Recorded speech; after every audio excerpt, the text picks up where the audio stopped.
الله والله والله والله.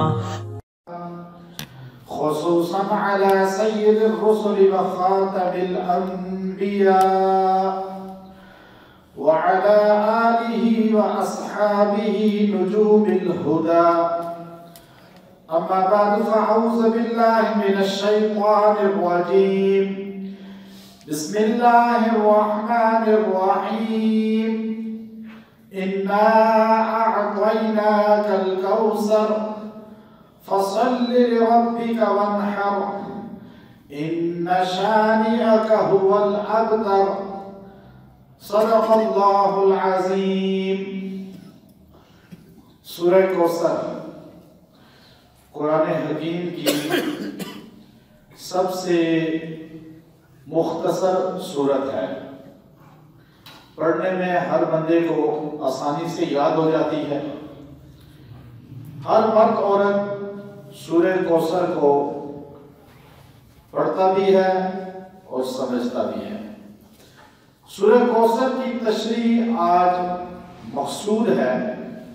اس مختصر سورت کے اندر اللہ تبارک و تعالیٰ نے 3 چیزوں کو بیان فرمایا. پہلی آیت کریمہ میں مقام نبوت، مقام نبی صلی اللہ علیہ وسلم کو بیان فرمایا، شان رسول کو بیان فرمایا. دوسری آیت کے اندر مقصد نبوت یا مقصد رسول بیان فرمایا، اور تیسری آیت کریمہ کے اندر انجام دشمنان رسول صلی اللہ علیہ وسلم کو بیان فرمایا. آج ہم اگر اس سورت پہ غور کریں تو ہمیں تینوں چیزیں اس سورت کے اندر جامعیت سے ملتی ہیں. مکہ کے اندر بڑے بڑے شعراء تھے، ان کا کلام لٹکایا جاتا تھا بیت اللہ کے دروازے پر، جس کا سب سے بہترین شعر اور شاعری ہوتی اس کو کعبے کے دروازے پہ معلق کرتے تھے. ایک وقت آیا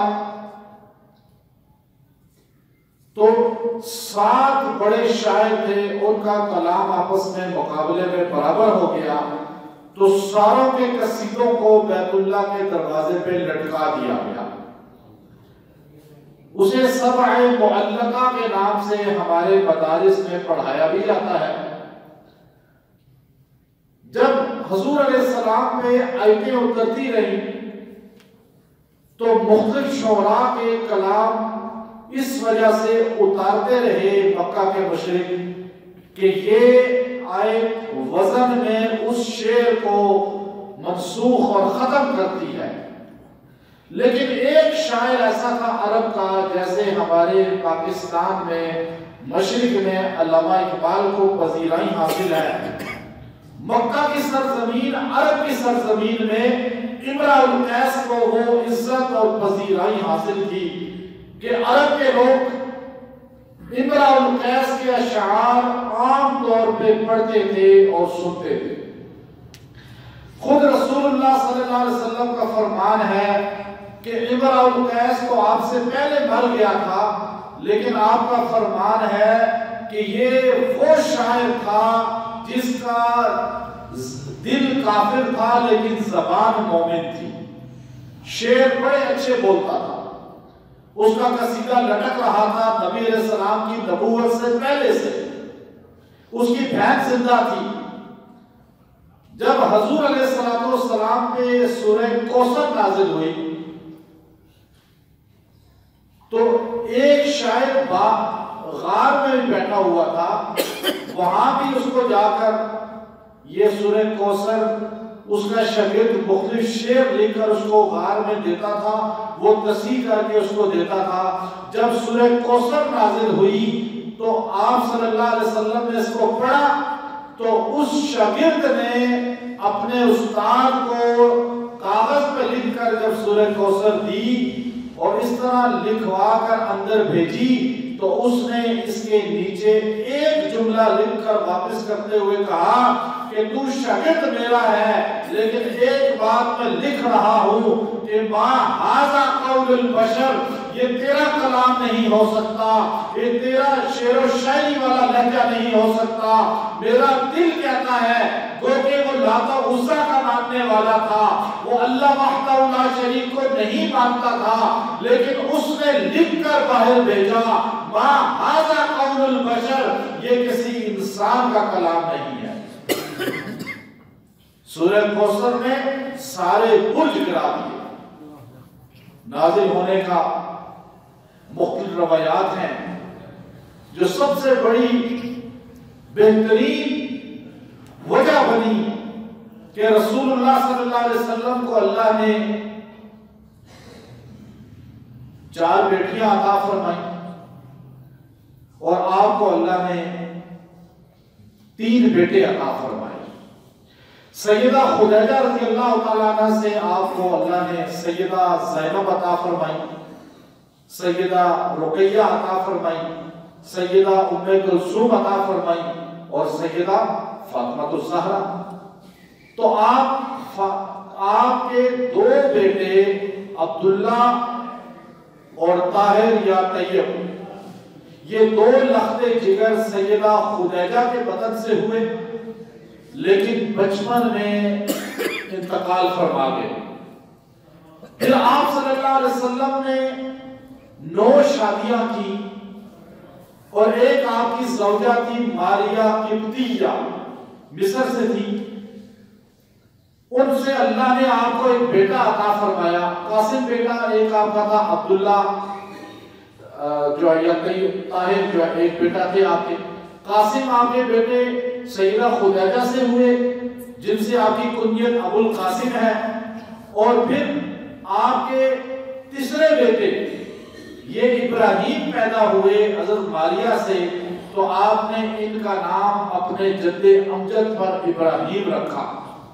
پھر یہ بچہ بڑا ہوا، اب یہ یہاں تک کہ 1.5 سال کے ہو گئے، جب آپ کو خبر ملی کہ بیمار ہیں، تو آپ بیماری کا سن کے عصر کی نماز پڑھائی صحابی نے بتایا، تو آپ یوں تیزی سے نکلے کہ صحابہ فرماتے ہیں رسول اللہ صلی اللہ علیہ وسلم کی چادر مبارک، کملی مبارک یوں نیچے زمین پہ گھسٹ رہی تھی، مٹی میں لگ رہی تھی، مدینے کی مٹی میں، اور ہم آپ کی چادر کو اٹھا اٹھا کے پیچھے دوڑ رہے تھے۔ حضور تیزی کے ساتھ وہاں مدینہ سے باہر اس دیہات میں پہنچے اور وہاں جا کے اپنے بیٹے کو اٹھایا، پیار کیا، لیکن پتہ یہ چلا اب یہ نزع کی حالت میں ہے، آخری لمحات میں ہے۔ آپ سوچئے 1.5 سال کا بچہ اور وہ بھی بڑھاپے، 62 سال کی عمر میں انسان کو ملا ہو، تو اس وقت انسان کو کیا کیفیت ہوتی ہے۔ آپ علیہ السلام اللہ سے دعا کر رہے ہیں اللہ اس کو صحت دے دے، لیکن اللہ تبارک و تعالی نے آپ کے ہاتھوں میں آپ کے بیٹے ابراہیم کو اپنے پاس بلا لیا، روح قبض کر لی۔ اس کی لفاظوں میں آپ علیہ السلام آپ دیدہ ہوئے۔ اب آپ کے پہلے بیٹے قاسم کا انتقال ہوا، پھر آپ کے دوسرے بیٹے جو ہے ان کا انتقال ہوا، اب یہ تیسرے بیٹے بھی انتقال ہو گیا۔ مکہ میں جب آپ کے بچوں کا انتقال ہوتا ہے تو مکہ کا مشرک جلسے کرتا ہے، امیہ، ابو جہل، بڑے بڑے عتبہ، شیبہ، بڑے بڑے مشرک جلسے کر کے تقاریر کر کے کہتے ہیں کہ اے مکہ کے لوگوں، تم سارے پریشان اس لیے ہو کہ تمہارے باپ دادا کے دین کو، تمہاری رسومات کو محمد عربی نے آ کر نست و نابود کر دیا۔ اس نے آ کر ہمارے باپ دادوں کے عقیدے کے خلاف بات کی۔ اس نے کہا تم جو 360 کو سجدہ کرتے ہو، 360 کو پوچھتے ہو، اللہ کے علاوہ آسمان پہ اللہ کو مان کر، زمین پر ان کو اللہ کا وزیر، مشیر، معین، مددگار بناتے ہو، یہ ہمارے باپ دادا کے خلاف بات کرتے ہیں، لیکن پریشان مت ہو، تھوڑے عرصے بعد محمد صلی اللہ علیہ وسلم کا نام لینے والے ختم ہو جائیں گے۔ چونکہ اولاد ہی نہیں ہے، نسب ہی نہیں آگے چلے گا، بیٹا ہی کوئی نہیں ہے ایسا جس سے خون آگے چلے۔ ابو جہل کے بیٹے کتنے ہیں، عتبہ کے بیٹے کتنے ہیں، آپ مشرکین کے بیٹوں کی گنتی کریں، 8 بیٹے، 10 بیٹے، مکہ کی سرزمین پر عربوں کے جہالت والے اس ماحول کے اندر کافروں کے بھی 10 بچے تھے، 20 بچے بھی تھے، اور وہ فخر کرتے تھے ہمارے نام لینے والی نسلیں آگے ہوں گی۔ جب اس نے کہا محمد صلی اللہ علیہ وسلم اب تر ہوں گے، ان کی نسل نہیں آگے چلے گی، تھوڑے عرصے بعد ذکر ختم ہو جائے گا، نام ختم ہو جائے گا، تذکرہ ختم ہو جائے گا، تو اللہ تبارک و تعالیٰ نے آپ کی پریشانی کو بھی دیکھا، آپ کے بیٹے کی جدائی کو بھی دیکھا، آپ کے دشمنوں کو آپ پر تمسخر کرتے ہوئے دیکھا، تو آپ کی پریشانی کو دیکھ کر اللہ تبارک و تعالیٰ نے نبی کو تسلی دیتے ہوئے سورہ کوثر کا نزول فرمایا۔ حیرت کی بات یہ ہے، نبی کے بیٹے کا انتقال ہوتا ہے، نبی کے بیٹے 3 آپ کو چھوڑ کر چلے جاتے ہیں، نبی کا سلسلہ خون آگے نہیں چل رہا، لیکن اللہ فرما رہے اِنَّا أَعْطَيْنَاكَ الْكَوْثَرَ، میرے نبی آپ کو پریشان ہونے کی ضرورت نہیں ہے، ہم نے آپ کو کوثر جو عطا کی ہے۔ اب کوثر کیا ہے؟ محدثین نے، مفسرین نے اس پر بے شمار تشریح کی ہے، جلالین کے اندر موجود ہے، معالم التنزیل کے اندر موجود ہے، علامہ علوسی نے اس کی تشریح کی ہے، اور تفسیر کبیر کے اندر اس کی تشریح موجود ہے، امام ابن کثیر نے اس کی تشریح کی ہے، تفسیر قرطبی کے اندر اس کی تشریح موجود ہے۔ آپ کوثر کا معنی مفسرین نے لکھا، اللہ نے تسلی دیتے ہوئے کوثر کے 25 سے زیادہ معانی لکھے ہیں، مطلب لکھے ہیں کہ نبی کو اللہ نے تسلی کس طرح دی ہے۔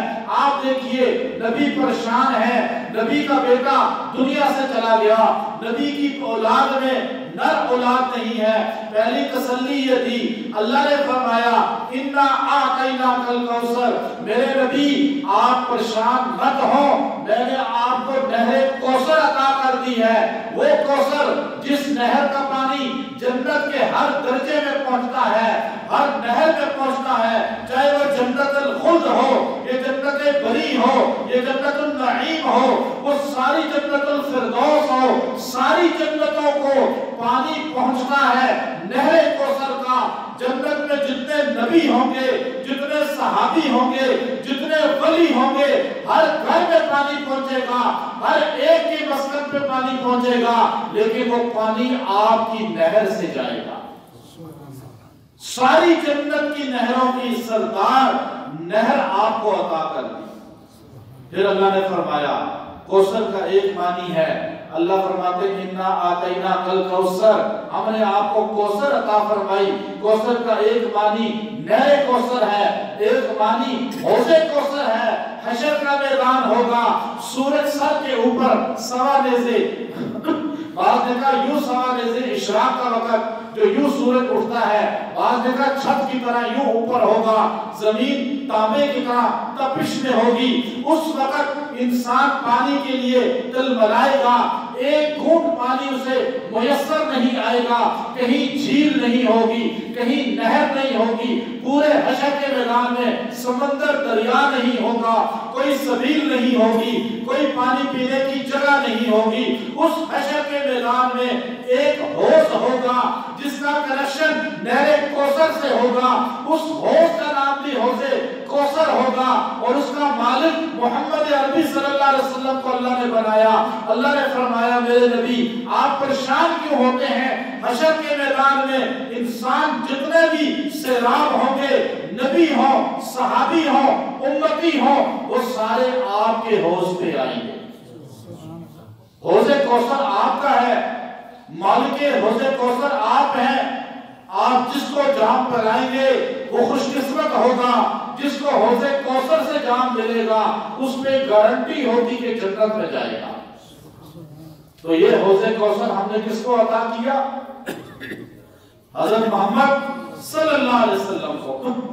پھر اللہ نے فرمایا آپ کو ہم نے کوثر عطا فرمائی۔ کوثر کا معنی کیا ہے؟ کوثر کا ایک معنی لکھا کہ کوثر سے مراد قرآن ہے۔ اللہ تبارک و تعالیٰ نے حضور علیہ السلام کو تسلی دیتے ہوئے فرمایا کہ اِنَّا آتَيْنَاكَ الْكَوْثَرَ، ایک تفسیر میں فرمایا اِنَّا آتَيْنَاكَ الْكَوْثَرَ کا معنی یہ ہے اِنَّا آتَيْنَاكَ الْقُرْآنَ، میرے نبی ہم نے آپ کو قرآن عطا کیا۔ کوثر کا معنی لکھا قرآن ہے۔ نبی کو ایسا قرآن ملا جو کسی نبی کو نہیں ملا، کسی اللہ رب العزت نے اپنے رسول کو عطا نہیں کیا۔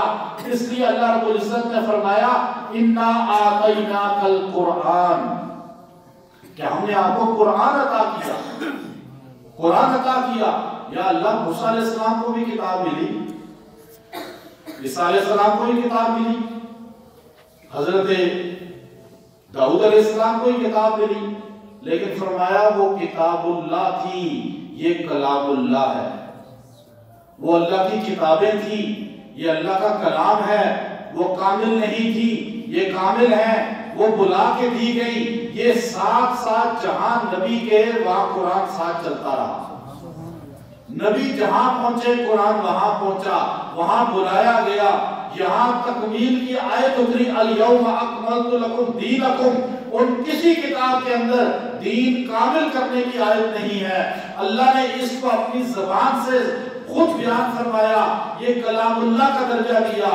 ان کتابوں کو کلام اللہ کا درجہ نہیں ہے، اس کو کامل بنایا، وہ کامل نہیں ہے۔ اس کی ایک حرف پہ اللہ نے 10 نیکیاں رکھی، ان کے ایک حرف پہ 10 نیکیاں نہیں ہیں۔ اس کو یاد کرنے والے پہ دوزخ حرام کر دی، ان کتابوں کو یاد کرنے والے پہ دوزخ کی حرام ہونے کا کوئی اللہ کی طرف سے فیصلہ نہیں ہے۔ اس کو دیکھ کے پڑھنا عبادت، اس کو سننا عبادت، اس کو ہاتھ میں پکڑنا عبادت، اس کو لے کر چلنا عبادت، اس کو جس گھر میں رکھیں گے گھر میں برکت۔ تو اللہ نے کتاب اللہ عطا فرمائی، قرآن عطا فرمایا۔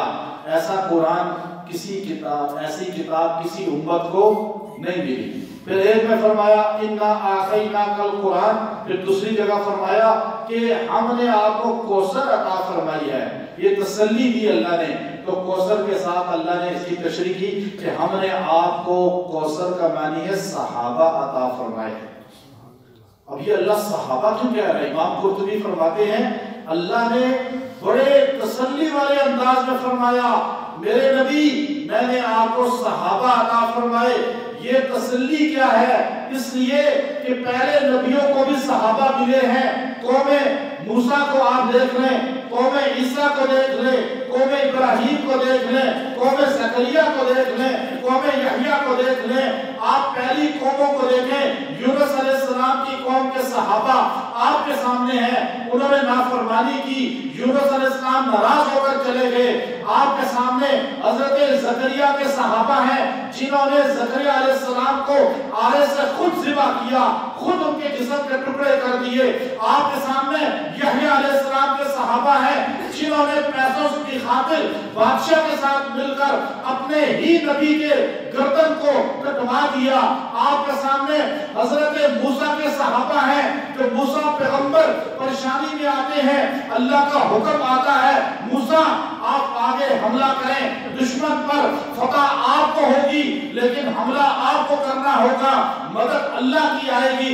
موسیٰ پیغمبر اپنے صحابہ کو بٹھا کر کہتے ہیں میرے صحابہ چلو میرے ساتھ بیت المقدس پہ حملہ کریں گے، اللہ کا وعدہ ہے فتح ہوگی۔ قوم کیا کہتی ہے؟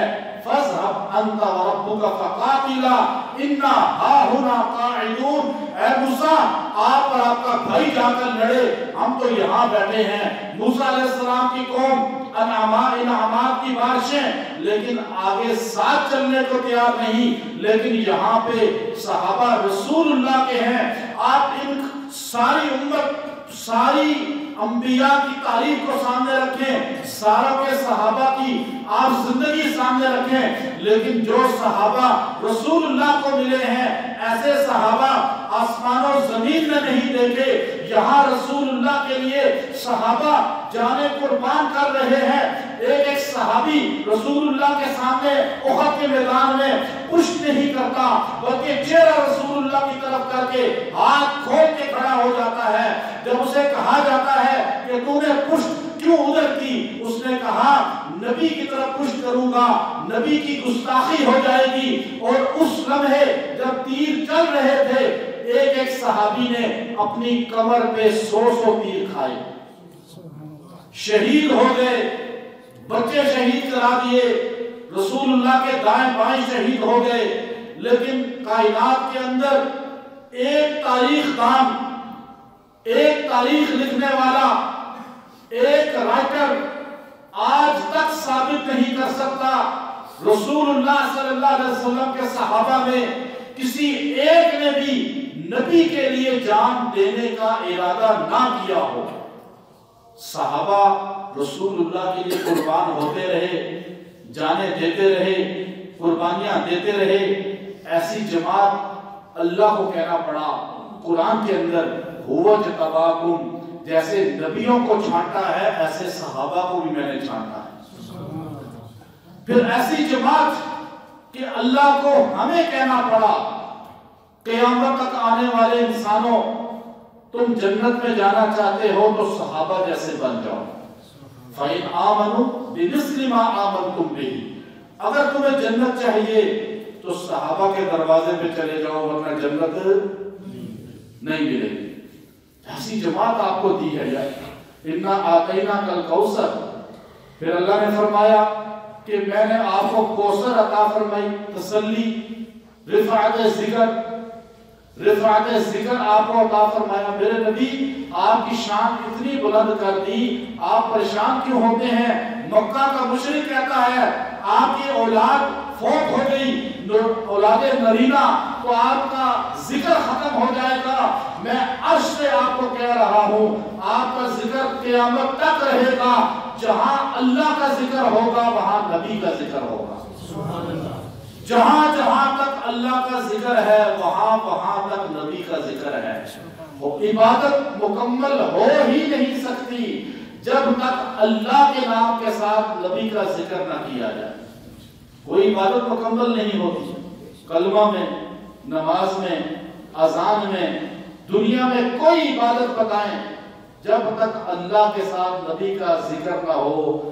تو اللہ نے فرمایا آپ کا میں نے رفعت ذکر، کہتے تھے یہ آدم کہ مجھے خلد بری میں، کہتے تھے یہ آدم کہ مجھے خلد بری میں لکھا ہوا طوبہ پہ ملا نام محمد۔ آدم علیہ السلام تو یہ کہہ رہے ہیں میں نے عرش بری پہ بھی محمد لکھا ہوا دیکھا صلی اللہ علیہ وسلم۔ تو اس لیے نبی کو اللہ فرما رہے ہیں آپ کا ذکر میں نے بلند کیا، رفعت ذکر آپ کو عطا فرمایا، آپ کا نام گونج گیا پوری کائنات میں۔ آج دنیا میں ایک منٹ ایسا نہیں جب نبی کا اور اللہ کا ذکر نہ ہوتا ہو۔ سائنس کہہ رہی ہے اذان شروع ہوتی ہے اور آخری اذان جب ختم ہوتی ہے فجر کی تو ظہر کا دوسری جگہ ٹائم شروع ہو جاتا ہے، وہاں سے ظہر کا ٹائم ختم ہوتا ہے تو عصر کا شروع ہو جاتا ہے، یہ عشاء ہوتی ہے ہماری، وہاں فجر ہو جاتی ہے شروع۔ یہ ایک منٹ کائنات میں ایسا نہیں جب اشہد ان محمد رسول اللہ کی صدا نہ پہنچتی ہے۔ تو آپ کہتے ہیں یہ اولاد ہوگی تو ذکر ہوگا، اولاد ہوگی تو نام ہوگا۔ پھر اللہ رب العزت نے فرمایا کہ کوثر کا معنی اولاد کثیرہ، آپ کو میں نے کثیر اولاد دی ہے۔ اب ایک حدیث میں آتا ہے اللہ کے رسول نے فرمایا کہ میں تمہارے باپ امت کے لیے باپ کی مانند ہوں۔ نبی امت کے لیے باپ کی مانند ہوتا ہے، اور نبی کی بیویاں وَأَزْوَاجُهُ أُمَّهَاتُهُمْ، قرآن نے کہا نبی کی بیویاں امت کی مائیں ہیں۔ اب نبی باپ کی طرح ہے، نبی کی بیویاں امت کی مائیں ہیں۔ نبی علیہ السلام کو اللہ نے تسلی دیتے ہوئے فرمایا اِنَّا أَعْطَيْنَاكَ الْكَوْثَرَ، میرے نبی آپ پریشان کیوں ہوتے ہیں؟ ہم نے آپ کو اولاد کثیرہ عطا فرمائی ہے۔ اپنا خون بعض اوقات نااہل ہو جاتا ہے، باقی ہو جاتا ہے، شرمندگی کا باعث بن جاتا ہے، لیکن آپ کے دشمن فخر کر رہے ہیں کہ آپ کے دشمنوں کی اولاد زیادہ ہے، ان کا ذکر زیادہ ہوگا، نسل زیادہ چلے گی، لیکن آپ کو ہم نے کوثر کا لفظ بول کے فرمایا کہ آپ کو اولاد کثیر عطا فرما دی ہے، آپ کی اولاد اتنی زیادہ ہوگی قیامت کی صبح تک ہر مسلمان فخر کے ساتھ کہے گا کہ نبی کی بیویاں ہماری مائیں ہیں اور نبی ہمارا باپ ہے۔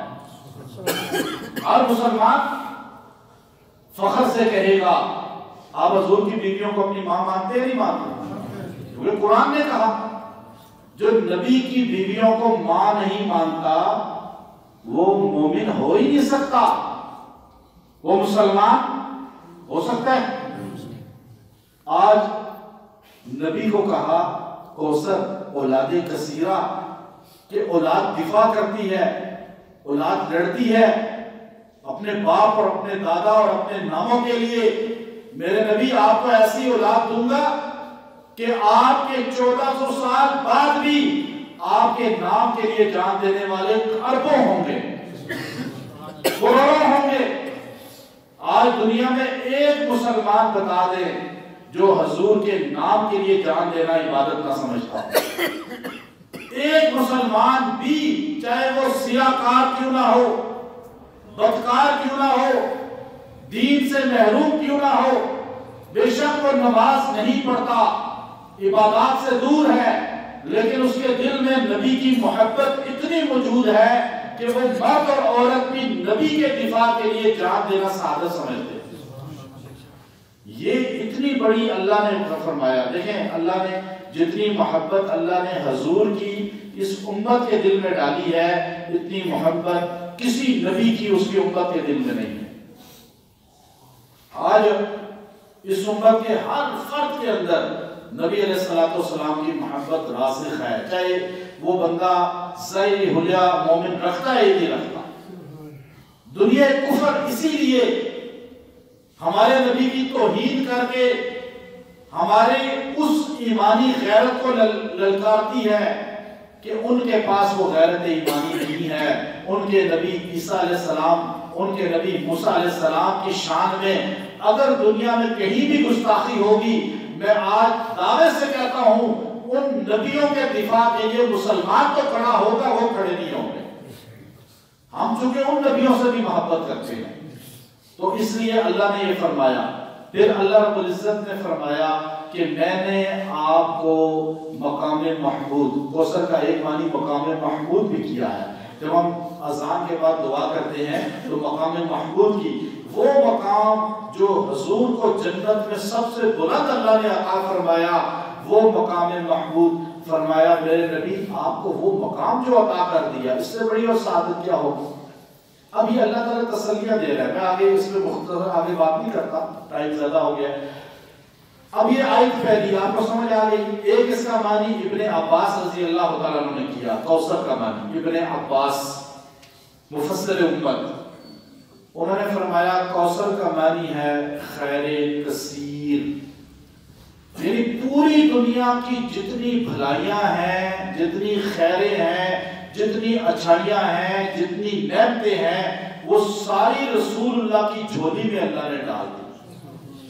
اللہ نے فرمایا میرے نبی میں نے ہر کائنات کی نعمت آپ پہ ختم کر دی ہے، آپ کو دے دی ہے، آپ کو اس کا مالک بنا دیا ہے۔ قیامت کے دن آپ کا جھنڈا ہوگا اور جس کو آپ چاہیں گے جہنم سے نکلوا لیں گے، شفاعت کا اختیار آپ کا ہوگا۔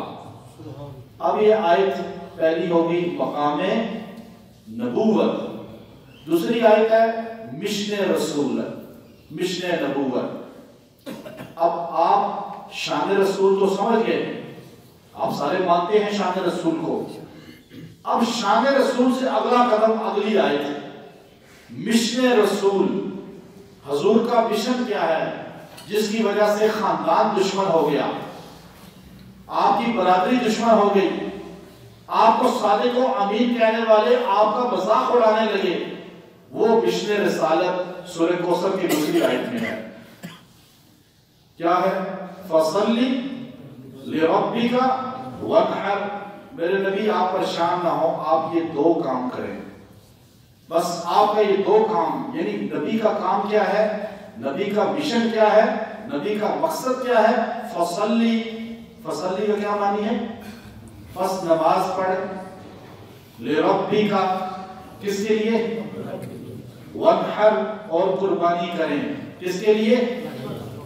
اب یہ دو کام اللہ نے بتائے. عبادت، آپ کی پوری زندگی عبادت میں گزر سکتی ہے. عبادت کی تشریح کیا ہے؟ عبادت کی 3 قسمیں ہیں. عبادت کی 3 قسمیں ہیں. ایک عبادت وہ ہوتی ہے جو زبان سے بولی جاتی ہے، لفظ، ذکر، درود شریف. آپ جو ہم نماز پڑھتے ہیں عبادت میں زبان. ایک عبادت ہے پریکٹیکل، عمل، آپ جسم کو اس پہ لگاتے ہیں، رکوع میں گئے، سجدہ میں گئے، آپ کا جسم بھی عبادت میں. یہ فعلی عبادت ہے، پہلی قولی عبادت ہے. اور تیسری عبادت کی قسم ہے پیسہ لگانا، مالی عبادت. 3 عبادت کی ان شرائط کو جو پورا کر لے وہ مومن صادق بن جاتا ہے، وہ نبی کا صحیح معنوں میں غلام بن جاتا ہے. اللہ نے فرمایا فصلی لربی کا وانحر، میرے نبی آپ نماز پڑھیں اللہ کے لیے اور قربانی کریں اللہ کے لیے. اب آپ جب یہاں نماز میں ابھی کھڑے ہوں گے تو آپ کہیں گے اللہ اکبر، تو آپ کے ہاتھ، آپ کی نگاہ، آپ کا جسم عبادت میں مصروف ہوگا یا نہیں ہوگا؟ اور آپ ساتھ زبان سے پڑھیں گے تو آپ کی قولی عبادت بھی ہو جائے گی. گویا کہ فعلی اور قولی عبادت نماز کے اندر ہے. عبادت کی 2 قسمیں نماز کے اندر ہیں. جس کی نماز ٹھیک ہو گئی اس کی آدھی سے زیادہ دینداری ٹھیک ہو گئی. جو نماز میں ڈنڈی مارے گا، جلدی جلدی سجدہ رکوع، وہ ہر چیز میں ڈنڈی مارے گا، ہر کام میں جلد بازی کر کے مار کھائے گا. سیدنا عمر رضی اللہ تعالیٰ عنہ جس کو گورنر بناتے تھے، چھپ کے اس کی نماز دیکھتے تھے نماز کیسے پڑھ رہے ہیں، لوگوں کے لیے چھپ کے تاکہ اس کا پتہ چلے. جس کی نماز پرسکون ہوتی کہتے اس کو گورنر بنا دو، یہ فیصلے بھی پرسکون کرے گا. آج آپ نوٹ کر لیں، جلدی نماز پڑھنے والے ٹھک ٹھک ٹھیک یہ کرتے ہیں، ہو گیا پتہ ہی نہیں چلتا، پھر وہ سلام پھیر کے جیسے اللہ پہ احسان کیا ہے بندہ وہ باہر. اس لیے معاملات زندگی بھی خراب ہے. عبادت قولی فعلی اللہ کے لیے، یہ پہلا سے بتایا. اب آپ سجدہ کس کے لیے ہوگا؟ لربی کا. رکوع کس کے لیے ہوگا؟ لربی کا. گویا کہ عبادت میں آپ اللہ کے علاوہ کسی بھی جنازے میں سجدہ نہیں ہے، رکوع نہیں ہے نماز جنازہ میں. کہ کہیں ذرا سا بھی ذہن میں نہ آئے کہ قبر والے کو یا مردے کو یا کسی بھی مخلوق کو رکوع بھی جائز نہیں ہے، سجدہ بھی جائز نہیں ہے. پھر تیسری قسم مالی عبادت، نذر و نیاز، صدقہ خیرات، کس کے نام پر؟ وانحر. اب یہ کھانا پینا ہر چیز اللہ کے نام پہ، خیرات اللہ کے نام پہ، صدقہ اللہ کے نام پہ، دیکھ اللہ کے نام پہ، بکرا اللہ کے نام پہ، تو یہ ہے عبادت کامل. سمجھ آ گیا؟ اب آپ دیکھیے تیسری آیت بتاتی ہے انجام دشمنان رسول صلی اللہ علیہ وسلم، کہ دشمن رسول کا انجام کیا ہوتا ہے. اللہ نے فرمایا ان شانیک هو الابتر، میرے نبی بے شک آپ کا دشمن ہی ابتر ہوگا، کہ اس کی نسل ختم ہو جائے گی، اس کا نام و نشان ختم ہو جائے گا، اس کا ذکر تذکرہ ختم ہو جائے گا. یہاں تک کہ کوئی انسان ابو جہل کا اپنے بچوں کو نام دینا پسند نہیں کرے گا، کوئی انسان عتبہ کا نام اپنے بچوں کو دینا پسند نہیں کرے گا، کوئی انسان جو ہے نبی کے دشمن ابو لہب کا نام اپنی اولاد کو دینا پسند نہیں کرے گا. عالم یہ ہوگا کہ خون ابو جہل کا ہوگا. کلمہ پڑھ کے اکرمہ جب مسلمان ہوئے، رسول اللہ صلی اللہ علیہ وسلم کے آستانہ پہ آ گئے، آپ کے ہاتھ پہ بیعت کر لی، کلمہ پڑھ لیا، اور جب ان کو کہا جاتا تھا اے ابن ابو جہل تو غصے میں آ جایا کرتے تھے. رسول اللہ کے سامنے آ کر کہنے لگے یا رسول اللہ مجھے اکرمہ بن ابو جہل نہ کہا جائے، آپ صحابہ کو کہہ دیں کہ مجھے اکرمہ بن ابو جہل کے نام سے نہ پکارا جائے، کیونکہ عرب کے اندر ہر فرد کو اس کے باپ کے نام سے پکارا جاتا ہے. رسول اللہ نے پوچھا اکرمہ پھر ہم تجھے کس کی